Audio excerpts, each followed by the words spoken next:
Bien, bonjour à toutes et à tous. Ici, en Tour Sequoia, à la Défense, au ministère de la Transition écologique et de la cohésion des territoires, ou à distance derrière vos écrans. Je suis très heureux, mesdames et messieurs les élus, mesdames et messieurs les représentants des administrations locales, des associations, des entreprises, des établissements publics. Mesdames et messieurs, je suis très heureux de vous accueillir dans ce ministère. Je suis Thomas Lessueur, commissaire général au développement durable. On fera une intervention, enfin une introduction à plusieurs voix et vous pouvez voir sur scène les intervenants suivants. Mais on va essayer d'aller vite parce que vous avez devant vous une journée extrêmement chargée, mais ce serait négatif de s'en arrêter là. C'est surtout une journée qui se promet extrêmement riche d'enseignements et d'échanges sur ce sujet qui nous réunit, mettre l'IA au service des projets territoriaux de transition écologique. Alors, l'intelligence artificielle, ce sont deux mots qui inquiètent autant qu'ils sont source de promesses, mais vous le savez, la technologie, elle n'est rien qu'un outil au service d'une intention, et c'est bien l'intention qui est déterminante en matière d'intelligence artificielle, et précisément l'intention qui fait notre communauté, c'est bien de mettre l'intelligence artificielle au service des territoires et au service de la transition écologique dans les territoires pour décarboner nos activités, consommer moins de ressources et préparer l'avenir. Mettre à profit le potentiel de l'IA, c'est un objectif, bien entendu, pour le ministère, pour le gouvernement, et en particulier depuis plusieurs années avec la feuille de route IA et transition écologique élaborée par le CGDD avec l'ensemble des forces du ministère. Cette feuille de route a été actualisée fin 2003 et elle s'inscrit elle-même dans le contexte de deux dynamiques nationales que je veux signaler, mentionner. La première, c'est la stratégie nationale sur l'intelligence artificielle, avec notamment, je le signale parce qu'il est important pour nous, l'axe de l'IA frugale. Il y a 4 axes stratégiques dans la stratégie nationale IA, dont cet axe IA frugale. Et puis France Nation Verte, la planification écologique, avec ses chantiers thématiques, avec ses grands axes.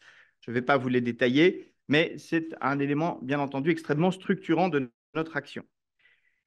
Si je reviens à la feuille de route IA et transition écologique et ses différents axes, il y en a un qui vise précisément à accélérer la transition écologique dans les territoires grâce au potentiel de l'IA. Autrement dit, cette réunion et cette communauté est un des éléments de mise en œuvre de cette stratégie et ce que nous y faisons, eh bien, permettra de faire avancer cette feuille de route. Parmi les éléments qui sont des éléments d'action et de motivation, il y a l'appel à projet démonstrateur d'IA frugal pour la transition écologique dans les territoires, souvent connu sous son petit acronyme, le DIAT. Ce DIAT, en finançant le développement de démonstrateurs sur un territoire, permet des avancées, permet aussi des réplications sur d'autres territoires et du retour d'expérience. C'est aussi une manière de dynamiser l'écosystème en apportant un mécanisme de financement à des écosystèmes d'entreprises et de start-up spécialisés. En parallèle de cet appel à projet, eh bien, la stratégie IA du ministère, et notamment au service de la transition écologique, vient capitaliser les retours d'expérience. Dans les éléments de cette feuille de route, il y a aussi, et c'est important de le souligner puisque c'est vous, c'est nous, la communauté des acteurs publics et privés de l'IA dans les territoires qui a vu le jour depuis 2021 et qui permet mutualisation, échange et bonnes pratiques. Autre livrable, je les cite rapidement parce que c'est important de faire le point sur tout ce qui a été fait ensemble. Le livre blanc de la communauté des acteurs de l'IA dans les territoires, publié en novembre dernier lors du Meetup Green Tech, qui présente d'ores et déjà un certain nombre de cas d'usage et de bonnes pratiques identifiées avec nos partenaires, le Hub France IA, l'association qui représente les entreprises spécialisées en IA et les interconnectés, que je veux saluer, association nationale d'élus dédiée aux usages et innovations numériques au service des territoires. Alors, la journée d'aujourd'hui est une journée d'échange et une nouvelle opportunité pour cette communauté afin de progresser, de mieux comprendre comment implémenter l'IA dans les territoires au service de la transition écologique. Et je veux saluer le fait que les choses bougent extrêmement vite. Ce n'est pas surprenant, mais c'est quand même satisfaisant. D'après l'Observatoire Data Publica, il y a entre 200 et 300 projets IA qui sont en cours de développement par les collectivités. Je veux vraiment saluer cet investissement et ce dynamisme des collectivités territoriales. Il y en avait une vingtaine selon cette même observation en 2022 et une cinquantaine en 2023. Donc on est bien dans une croissance exponentielle, mais je crois qu'il y aurait une intervention euh, de, de- de Jacques Priol juste après pour détailler tout cela. Premier enseignement tout de même que je veux tirer, c'est qu'un des centres d'intérêt, une des visées de ces travaux, c'est d'éclairer les agents publics dans leur prise de décision. D'une certaine façon, que l'IA permette à l'agent public d'être plus sûr dans sa prise de décision, d'être accompagné dans son travail et de mieux rendre le service public dans toutes sortes de domaines, transport, usage des bâtiments, rénovation énergétique, maintenance des réseaux d'eau, etc. Alors, il y aurait plusieurs exemples à vous donner. Certains vont être évoqués, notamment au titre des lauréats de la première vague de l'appel à projet DIAT. Et donc, je laisserai notamment ceux qui relèvent du projet porté par la ville de Metz, la ville de Noisy-le-Grand, Bordeaux Métropole et Vendée Numérique. Eh bien, je vais les laisser vous montrer, et vous laisser découvrir ce qu'ils ont fait. Mais je dis un mot sur un autre exemple, la métropole de Nantes qui cherche à développer un système d'IA pour sensibiliser les foyers aux économies d'eau. Enjeu crucial s'il en est. Cette démarche, cette initiative est désormais accompagnée par la CNIL sur le thème de la protection des données personnelles. Et il y aura un atelier sur le sujet. Voilà, juste quelques illustrations pour montrer à la fois l'état d'esprit et le contenu de ce que vous allez pouvoir voir tout au long de cette journée. Journée qui n'est qu'une étape, qui n'est qu'un point de passage très utile. Et à nouveau, merci de votre mobilisation aujourd'hui. Mais enfin, tout ça va se poursuivre dans la durée et je vous donne rendez-vous d'ores et déjà lors du Forum des interconnectés le 3-4 avril à Marseille pour poursuivre dans de nouvelles sessions de travail. Je m'en arrête là. Je veux simplement, avant de passer la parole, vraiment remercier chaleureusement les interconnectés pour cette collaboration fructueuse qui remonte maintenant à quelques années et qui est vraiment très, très précieuse pour nous. Je veux aussi remercier Juliette Fropier des Collabs et Céline Colucci des Interconnectés qui est là pour avoir porté l'organisation de cette journée. C'est toujours un défi de faire des événements de cette nature et j'ai l'impression que ça commence très bien. Et je m'en arrête là. Je vous remercie beaucoup de votre présence. Je passe tout de suite la parole à Yann Huomé, vice-président au numérique Rennes Métropole et maire de Saint-Sulpice-la-Forêt. À vous, Yann.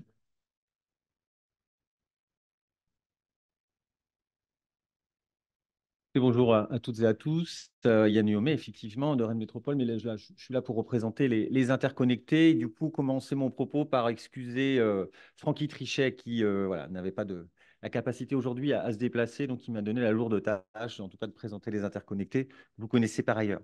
Euh, dans mon propos, le sujet va être assez simple, c'est de se dire qu'effectivement, le sujet que nous traitons aujourd'hui de l'IA et des transitions est un sujet que les collectivités territoriales se sont saisies. Il a été dit, hein, plus de 200 projets d'IA aujourd'hui sont en activité, en émergence sur l'ensemble du territoire. On voit bien que l'ensemble des collectivités territoriales se sont mobilisées. C'est pour ça que les interconnectés ont mis en place un travail autour de ce sujet qui a commencé du coup, qui est planifié pour trois prochaines années, histoire de partager nos connaissances et regarder de quelle manière les collectivités territoriales se saisissent du sujet pour un partage d'expériences. Dans ce plan d'action autour de l'intelligence artificielle où on associe les territoires, nous avons trois axes qui ont été notifiés en termes de travail pour les prochaines années. Le premier autour de l'IA au service des politiques publiques, avec l'idée de partager entre nos collectivités on va dire une bibliothèque de l'IA territorialisée, c'est-à-dire comment l'appropriation et l'usage de l'IA dans les grandes transitions sont appropriés et appropriables par nos collectivités territoriales, avec quels moyens, quelle forme de méthodologie, pour aussi créer derrière une communauté d'acteurs, en tout cas être dans les bonnes pratiques. C'est ce qui constitue le travail même des interconnectés, c'est-à-dire faire des échanges d'expériences sur la manière dont se saisissent les collectivités territoriales et avoir après un travail de coopération, de collaboration, un travail de réplicabilité, ce qu'on peut retrouver dans beaucoup d'appels à projets aujourd'hui. Le deuxième point sur lequel les interconnectés travaillent, c'est un travail autour de l'IA et de la vie publique, avec évidemment un point essentiel qu'on retrouve dès qu'on parle d'IA, c'est la question de l'impact sociétal et des risques en matière de débat démocratique et de comment on saisit l'ensemble de nos citoyens et l'ensemble de nos sujets de politique publique autour de la place de l'IA, la place du numérique et comment ce sujet de société, on l'anime, comment on s'en saisit avec les citoyens, avec les acteurs économiques, avec l'ensemble des parties prenantes, universitaires, écolabs, ministères, pour se dire, voilà, il y a un débat à avoir, que nous pouvons avoir entre nous sur l'usage, mais aussi nous devons l'avoir avec l'ensemble des citoyens que nous rencontrons par ailleurs tous les jours sur nos délégations. Troisième point qui nous semble aussi essentiel, c'est lié à la transformation des métiers. On avait un temps sur les interconnectés il n'y a pas si longtemps que ça, hein, avec un rapport, un travail qui est fait par Ian Ferguson sur l'impact de l'IA dans la transformation des métiers dans les collectivités territoriales, mais d'une manière générale. Donc, un travail qui a été repris des travaux des États-Unis dans les années 70 et qui est un peu réactualisé, et se pose la question des compétences, de l'évolution des métiers, et de quelle place l'IA dans une forme d'hybridation entre numérique et intelligence artificielle. Nos services publics vont devoir se doter, en tout cas comment on le fait, à partir de quelles règles, et quelles sont évidemment derrière l'adaptation que nos collectivités doivent avoir. Donc voilà les trois grands sujets que les interconnectés travaillent. En tout cas, on a mis ça sur le métier avec des moyens dédiés pour pouvoir suivre cette grande feuille de route des 3 prochaines années et qui aura, en tout cas dans sa méthodologie, un travail de compte rendu et de rapport continu au fur et à mesure que nous aurons des rencontres au sein des interconnectés sur ce sujet. La capacité de rendre compte un petit peu des évolutions, c'est un sujet qui va vite, sur lequel il y a des accélérations, mais il y a aussi, par ailleurs, paradoxalement, des freins, en tout cas, et des fois, il est urgent d'attendre.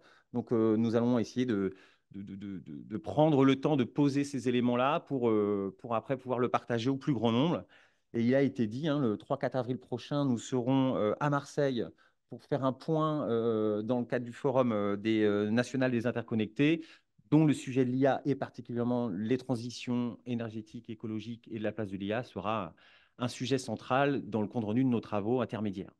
Voilà, en tout cas, je vous souhaite à toutes et à tous une bonne journée et pas de doute sur la qualité de nos échanges que nous aurons tout au long de la journée. Merci beaucoup.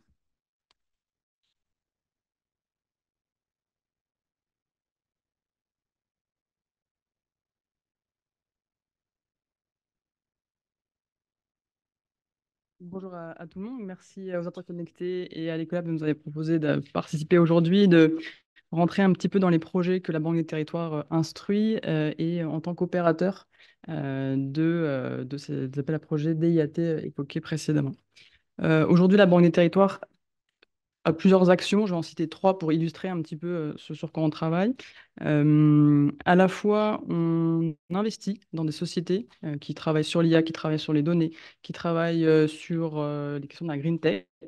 Par ailleurs, on a aussi lancé un parcours de formation avec les interconnectés pour les collectivités sur la data.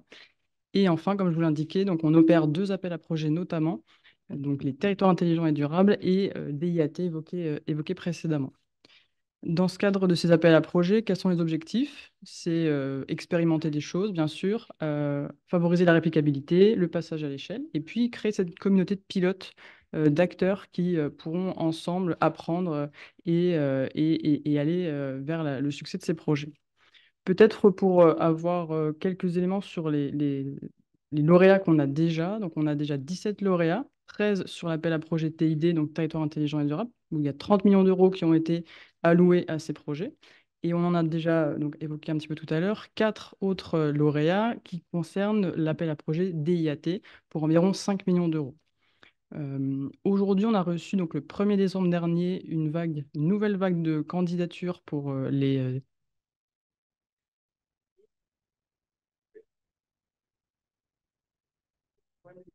j'essaie de parler fort, mais j'ai pas une très grande voix.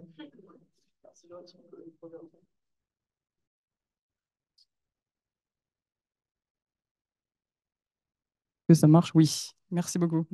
Problème technique. Et donc, je vais vous donner quelques éléments d'information sur ces fameux candidats qu'on a reçus, projets candidats. On a donc reçu 20 projets candidats au 1er décembre dernier qu'on est en train d'instruire. Ce qui est intéressant, c'est qu'on a 50% de projets qui sont portés par des collectivités et 50% des projets qui sont portés par des entreprises. C'était une des ouvertures proposées par cet appel à projet dans cette nouvelle vague pour aussi pousser un peu l'écosystème et des sociétés intéressantes. On a 50% des projets qui sont sur des territoires d'expérimentation en Île-de-France et 50% du reste sont en région sur différentes régions. Et en termes de thématiques, on a des choses assez classiques sur la question de gestion des bâtiments, gestion de l'eau, etc. Mais on a aussi des projets sur le... Le micro marche? Oui, pas trop. Et on a aussi des projets sur la question du bruit, de la pollution du bruit et aussi de la biodiversité. Donc c'est assez intéressant d'avoir cette diversité et aussi des nouveaux projets qui peuvent émerger sur ces questions-là. Peut-être quelques points d'attention qui nous sont soulevés par quelques points. Est-ce qu'on peut avoir un micro qui marche? Il marche, mais... Non, mais là, c'est mieux? Ah, c'est pas très Covid-friendly, mais bon, on le nettoiera après. Donc peut-être quelques points d'attention que je voulais mentionner ce matin. La question de la frugalité, c'est-à-dire que dans l'appel à projet est mentionnée la notion de frugalité. Il y a une obligation d'utiliser un outil qui s'appelle Green Algorithm, qui est un outil libre proposé par le ministère de la Transition écologique et qui permet aux candidats d'estimer un petit peu l'impact que l'usage de leur IA, à la fois en inférence et en entraînement, pourra avoir.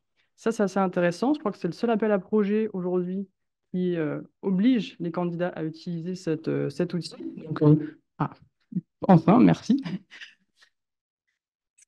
Voilà, on va essayer comme ça. Et donc ça, c'est assez intéressant puisque ça oblige les candidats à utiliser cet outil Green Algorithm. Par contre, c'est un outil qui ne mesure pas la partie amont, qui est la partie collecte des données.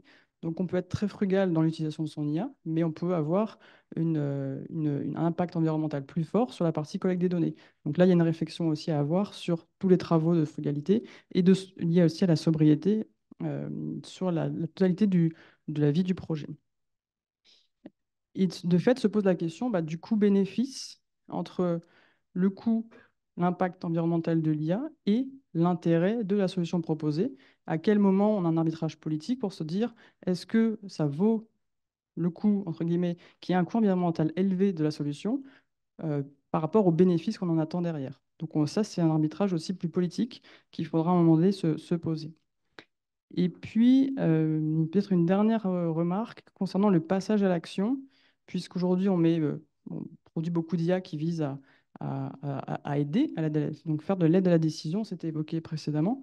Comment on intègre ces solutions d'IA dans le process de décision? Comment est-ce qu'on bascule ensuite dans une logique de gouvernance? Et donc ça, il y a un certain nombre de projets qui se posent la question, à la fois des projets qu'on a en lauréat, mais aussi des projets qui sont candidats et qui essayent d'esquisser des propositions sur ce type de questions qui se posent en tout cas. Voilà quelques éléments de remarques sur ces candidats et ces lauréats qu'on suit et qu'on essaye de faire grandir. Et merci et bonne journée à tout le monde. Et désolé pour les problèmes techniques.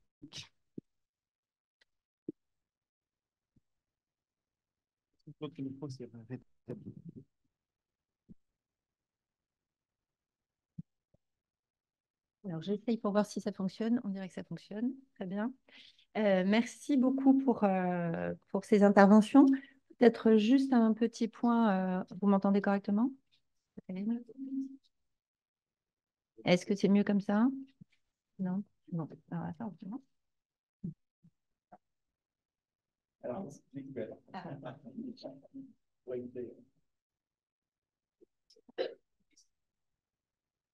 C'est le début, on a un rodage.